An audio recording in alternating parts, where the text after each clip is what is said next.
Welcome to the Foundation Series, your deep dive into startup compensation with industry leaders from across the startup world. Join me, Matt McFarlane, a people operations leader turned compensation specialist, as we uncover the strategies and practices driving success in tech startups around the world.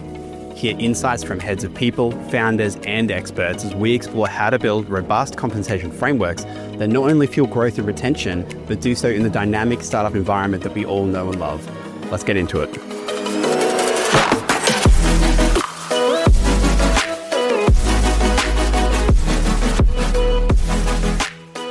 All right, welcome to the Foundation Series. Today, really excited to welcome you on board. Sarika Lamont, we've tic-tacked on LinkedIn, engaged with one another. I've been such a big fan of some of the things that you've had to say around compensation, and it's really nice to see somebody else out there fighting the good fight around some of the things that I genuinely, believe in when it comes to pay practices and things like that. So it's so amazing to have you on the show. I'd love you to spend a few seconds just for those who aren't familiar with you, introducing yourself, who you are, where you're from, all that sort of stuff. Yeah, well, first and foremost, thank you for having me, Matt. I definitely have followed you for a long time and always loved everything. A lot of alignment in what you say around compensation and how you approach it. So this was well-timed to have this conversation. For those of you that don't know me, I'm Sarika Lamont. I am the Vice President of People and Culture at Vidyard. Vidyard is a AI-enabled go-to-market tool, not just for sales, so sort of like end-to-end from marketing, sales. Yes, we have a little bit of everything, but we have a lot in the ways of like video messaging, video hosting, video-based follow-ups, et cetera. And so Vidyard's based in Canada, but I am actually based in Virginia in the US, about 45 minutes outside of DC. So I work for a predominantly Canadian company, which has been a very interesting experience. I've been here for over 2.5 years. I lead all things people and culture and all the things that sit underneath that. And now I also lead AI and automation enablement and innovation across the company. So a lot of really cool things going on in that world. So it's not just specific to what we're doing on the people side as it relates to AI tooling, but also how are we looking at accelerating execution through operational discipline by way of like AI and automation. So really, really interesting time right now in the role for sure. Absolutely. And I think that for me was like such a little bonus point when I first reached out to you wanting to have a chat, was to discover that you've kind of been given this remit to lead AI adoption and uptake across the business. I'd love to spend just a few seconds setting the scene. Like, tell me how did this come about? I know even when we spoke, actually, you were like, the more you started talking about it, there were some people who were like, oh, I can't believe it's like, the department of +1, we kind of always get lumped with everything, but your take on it has been very different. Tell me a bit about the approach, how it kind of emerged and how it's going so far. Yeah, I think it originally emerged, it was pretty organic. Obviously, AI hit OpenAI and all that happened, a little over a year ago now, and it was still pretty early on. But I don't know, it was probably late last year. I was chatting with my CEO and it's like, do you think I should be focusing more on AI enablement in terms of like the organization and like making sure that we understand who's using it, how they're using it, encouraging people to use it, teaching them, enabling them. Do you think that's something they should be thinking about in my role?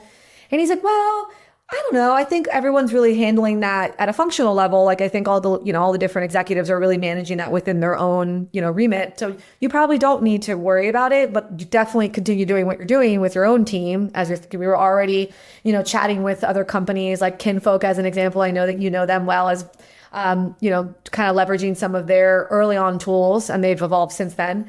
But then as time sort of went on, as we engaged with our board a little bit more, as we really thought about our own product strategy at Vidyard and really focused a lot of our investment in our long-term strategy around building AI capability inside of our own product, I think it started to become clearer and clearer that this probably did rise to the occasion of like a really focused company priority. Because while we were seeing pockets of people leveraging it, I would say probably my team and the engineering team the most.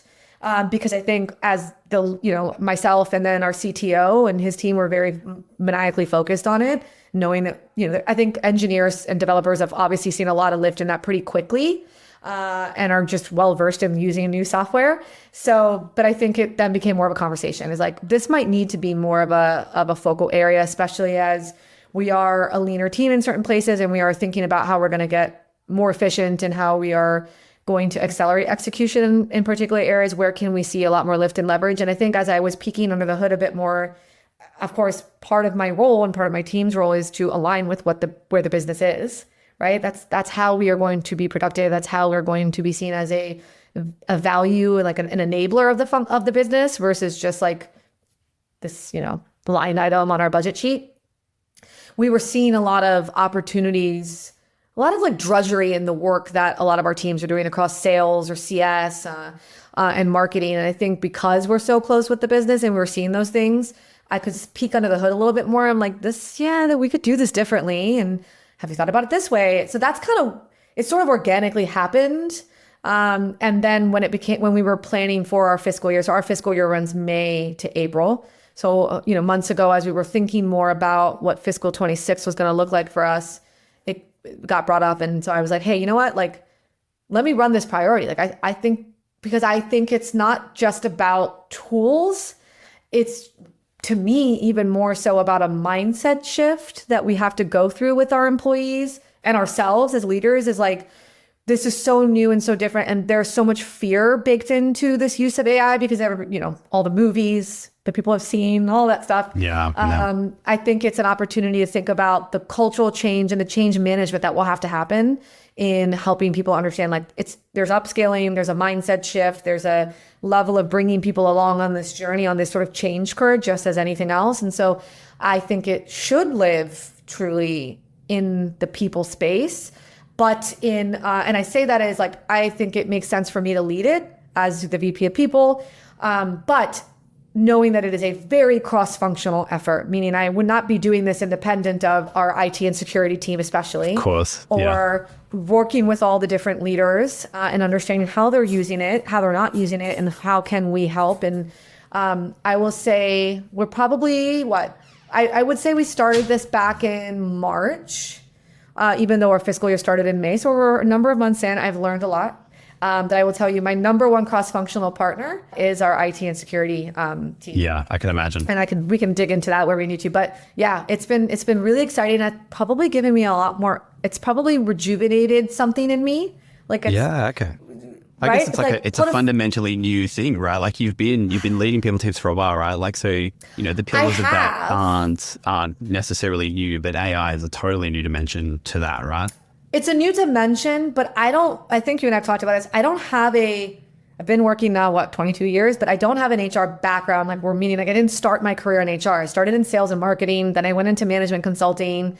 Then I went into management and consulting at a small company that was fortunately growing really quickly. So it became startup, scale up. And I was there for a number of years and went from 70 employees to 1,700 employees.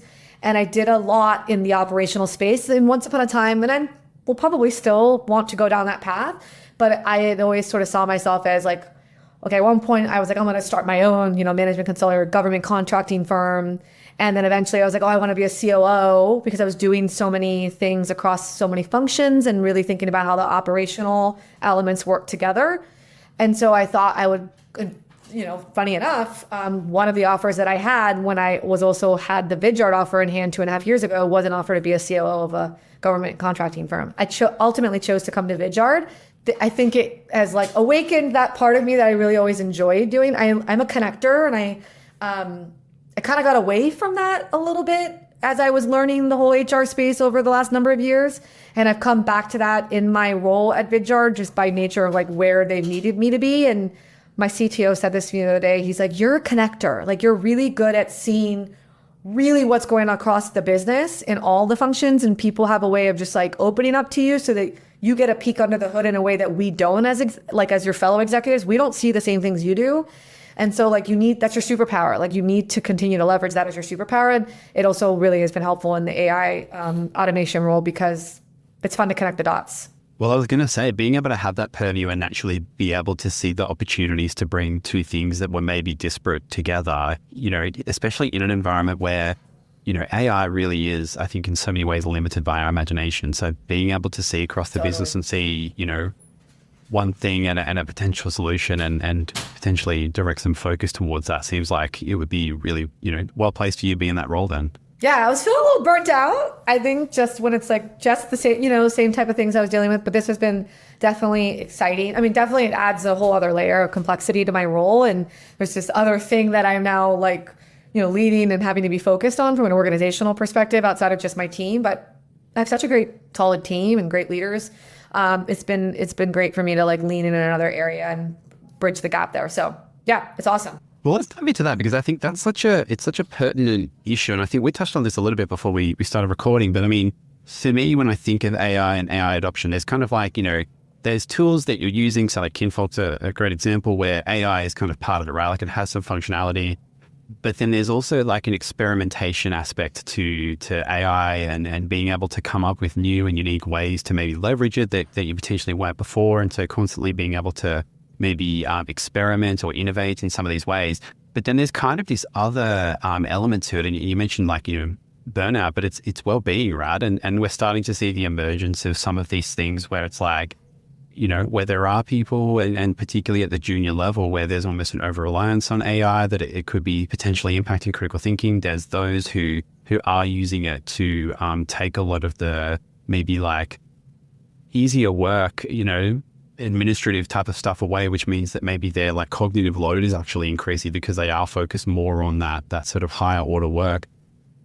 What are the things that go through your head when you think about like AI readiness, when on the one hand, we really need to be pushing people to be continuously trying stuff and embracing and adopting, but on the other, we're starting to see potentially the emergence of like the repercussions of going too far with that. How do you think about that from a workplace perspective?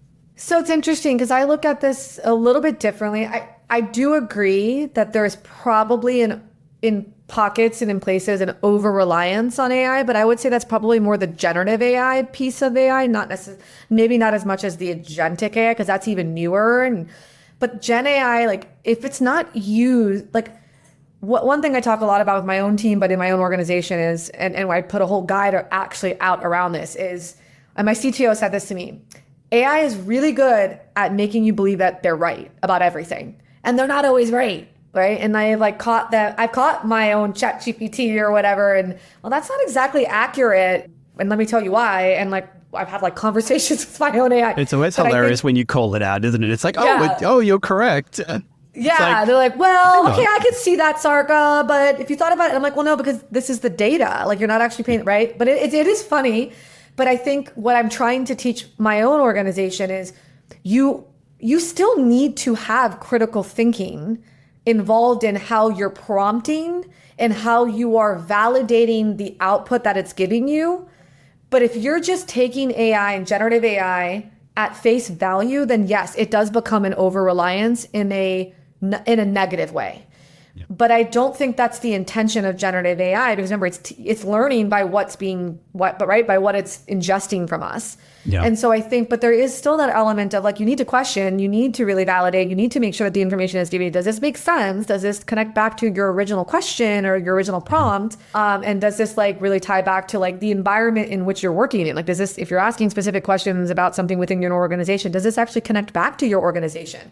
And so I think if it's done right and it's questioned right, you actually end up using a lot more of your critical thinking skills. And with the emergence of agentic AI, there's a lot that agentic AI is doing. Like even if I just think about it in the people space, it's automating a lot of this like low hanging fruit, a lot of this administrative work. And quite frankly, it's the administrative work for me and my team that has created a lot more of the burnout because it's like we're expected to be strategic in the way that we're aligning what we do and the work that we do and with the business. We're expected, and I expect my team, I don't care how junior you are, I'm expecting my team to partner with the business, to ask thoughtful questions, to understand where the business is coming from, regardless of what role you're playing. If you're a recruiter, like you need to understand what problems we're solving for so that you can help them curate the job description effectively. Like you need to know enough about our strategy. And I give you all a lot of context, probably more than a lot of leaders give their folks, because I want you to be a really great thought partner with the business. But what ends up causing a lot more of the burnout in what I've seen is that like I'm doing that and that takes a lot of critical thinking, that takes a lot of deep thinking. But then it's like I have this thing over that's like weighing on my shoulders or my head. It's like, oh my God, I have all this administrative stuff I have to do. The insurmountable admin. But how cool would it be if I could just automate a lot of that work so that I don't have to worry. I don't have that overarching looming over myself or my team, because the agentic component of that can take that off and then allows my team more of the space to think. Because that's what really causes my burnout, is like the task list of things that's growing and growing and growing, mixed with the very people-centric work that I'm doing that takes a lot of my time. And that's where I want to be spending my time. And so I agree that there probably is an over-reliance, but I think that comes back to HR executives or just the leaders that are driving this type of AI transformation inside of the business, that we need to be having these types of conversations so that we're teaching our organization sort of the right and wrong ways to be using, whether it's Gen AI or agentic AI, and where they can leverage and automate work through these toolings. And not everything has to be an AI tool, by the way. Like, not every tool that we're using to automate is necessarily an AI tool. But what it has done, this whole notion of AI, has just created a mindset shift for a lot of people to think differently about their work and think about where they can remove the drudgery in their day-to-day and where can I automate. Or maybe it's not even automation. Maybe it's just because you're thinking through it differently. Maybe I rethink what we're doing as a whole. Why do we have these meetings? Or should this meeting be an hour meeting? Should it just be a 30-minute meeting?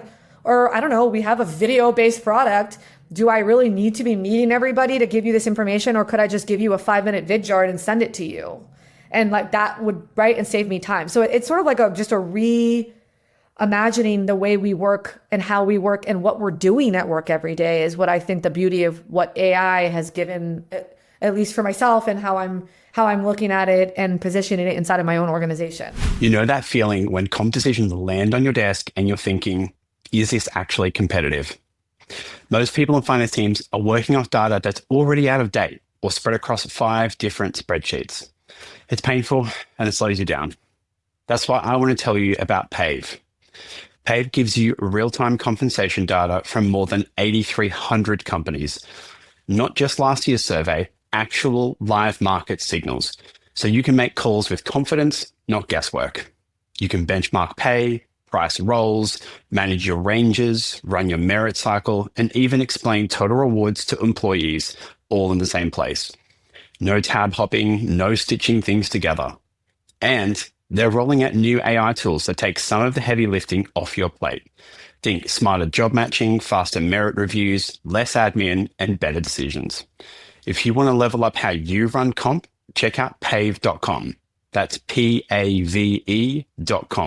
Again, pave.com. Yeah, makes sense. So I guess the takeaway is don't always take it at face value, despite the sort of confidence that's coming through from the AI. You obviously need to sense check it, and there's the critical thinking element in there, especially if that sort of company strategy and company context is coming down the pipeline. But I agree, there's probably a real reduction in that sort of whiplash that you get from having to shift from writing a contract to suddenly trying to coach somebody about a particular thing. It's kind of probably closing the gap or reducing the frequency with which you do that. I know I personally, when I have to pull myself out of a spreadsheet to then start to have this like really strategic conversation, sometimes I'm just like, whoa, where am I? Like I just feel lost. So, it's a lot of context and code switching. I think that's sort of like what it means to be in HR, quite frankly. Definitely. But I think it is allowing us to, I have seen it remove a bit more of the noise in my day-to-day in some of these things, because I'm finding ways to simplify and automate things for my team, for others, our executive team, our senior leadership team, right? How we're getting and surfacing and sharing information and doing that in a way, because we're remote first too.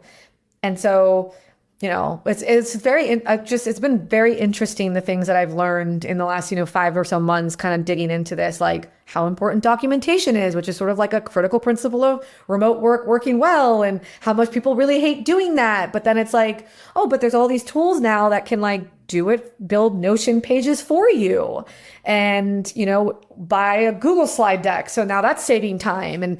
And my God, what that does then for the organization is, allows us to move with a bit more acceleration in places and not spending our time in these areas. So it's been it's exciting, but again, it is also can be exhausting, because I'm I'm in a lot of demos lately, like learning about different tools and how I can imagine. Yeah, you want to stay across it. Yeah. The better question is, are you seeing the reduction in admin as the sort of biggest uplift or the biggest impact by AI on the people function so far? Or do you think it's somewhere else? I think right now it's definitely reducing a lot of the admin load. I think it's also improving. But if you think about it, it depends on the experience. So like one of the first things we did, and it happened to be with Kinfolk, is onboarding. Was like, how does my team, we knew that there was going to be an async experience and a synchronous experience, and we needed both. And we wanted an asynchronous experience for the pre-boarding and doing more of a pre-boarding experience to get people excited once they sign their offer and they can settle like serve information about who we are, our culture, like a lot of really cool videos from any of us on the executive team to know who we are before you walk in. So you feel this sort of like, I don't know, this level of like comfort and this level of like integration before day one, which I think is such an incredible part of the experience. But there's a lot of admin that goes into onboarding, as you know. There's the scheduling of the touch points with like your hiring manager or the team or people on my HR team or leaders or whatever. Like there's like, making sure that all the documentation is done and checking the box on all of those things. There's the actual experience of like like having the one-on-ones or like having the day one onboarding experience and learning about benefits. So like, how could we curate a more positive experience for everybody involved, for the new hire to feel more integrated and understanding of what our culture is day one, and self-serving some of that information that we don't have to like bombard them with that on day one, and we can just focus on other elements and get them ramped up more on like their role, in that first week. There's the getting the hiring managers to do the onboarding plan and like giving them coaching on how to do that, but self-serve stuff. Right. And there's so much admin stuff there. And like what we were able to do with Kinfolk, even before, actually, this is even before their agentic AI piece, offering came about. It was more with like run books. And that really did a lot of automation. And that's what really started getting me thinking more about, wow, okay, we could connect a lot more of these systems. We were already seeing HR tech and other platforms doing a lot more in the flow of work, this notion of flow of work, right? And like if you use Slack or if you use Teams, but now they were kind of leveling up our thinking on, okay, we can curate these experience to self-serve information, but also like nudge people at the right time, nudge managers at the right time. And so what we inevitably saw was documentation, like all the paperwork that needed to be done was being done more accurately and more consistently and quickly. We were seeing hiring managers actually putting their onboarding plans together. We were seeing hiring managers actually doing their checklist of things and following that to completion. We're seeing that increase in a shorter amount of period of time, which then was having a net positive experience for the new hire and was having a better experience for my people team, less things that they had to go, right? Because it connected with our HRIS with HiBob and Slack and all these other tools. So that was the first sort of, I guess, our first foray into like, oh, okay, so this is how AI could work. And then it was the knowledge surfacing, right? We could build a chat bot right inside of our Slack feature and like ask, hey, Can AI, could you tell me where I could find information on like on our unlimited, time off policy? Like, what does that entail? And now you could get that. You could ask the bot and it would pull the information from our Confluence page rather than someone having to go look for the Confluence information. But now we're taking it even step further. And it's now the agentic component is like, great. How, okay, hey, I know there's a travel while working policy. Tell me about that policy. Okay, how do I put in a request for that? Great, let us walk you through that. And now you could just put the information right in that bot and it will then surface the information into our HiBob account and ping all the right people to do all the right steps. But like you no longer have to have people pinging other people, which then ends up taking a lot more time. And so like that's now how we're seeing it all. Now we're seeing the dots get connected. And we're seeing how all of these sort of elements connect. Amazing. That's right. I hear what you mean now when you say then, the noise is starting to go away. That's even just what you said there is a lot of, that's a person's job, right? That's a lot of stuff. Well, I made a decision this year that I didn't need a people ops coordinator. Yeah.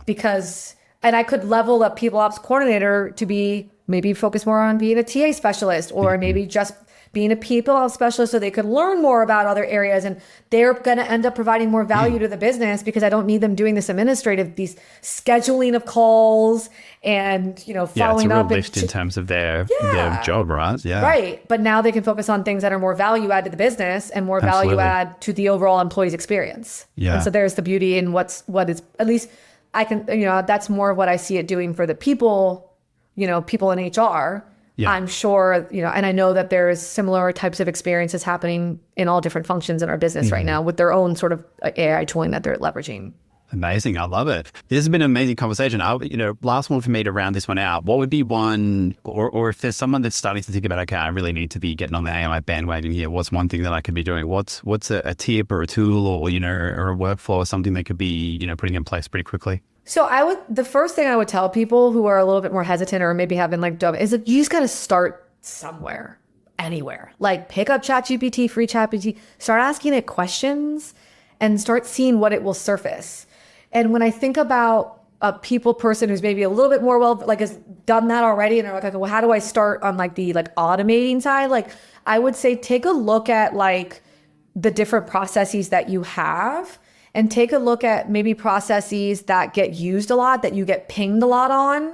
One thing that my team gets pinged on a lot about is employment verification letter, right?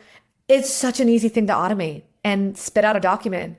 And so that's low-hanging fruit that could save time, but it's also not, and it's probably lower impact, but it's a good way to kind of test and learn and experiment with. Because it's such low impact, it's not going to hurt the business in any way. And so that's another thing, is you kind of want to start small and learn and experiment from that before you start getting to some of the bigger automated workflows that are a little bit more involved and touch a bunch of different systems in and out of HR.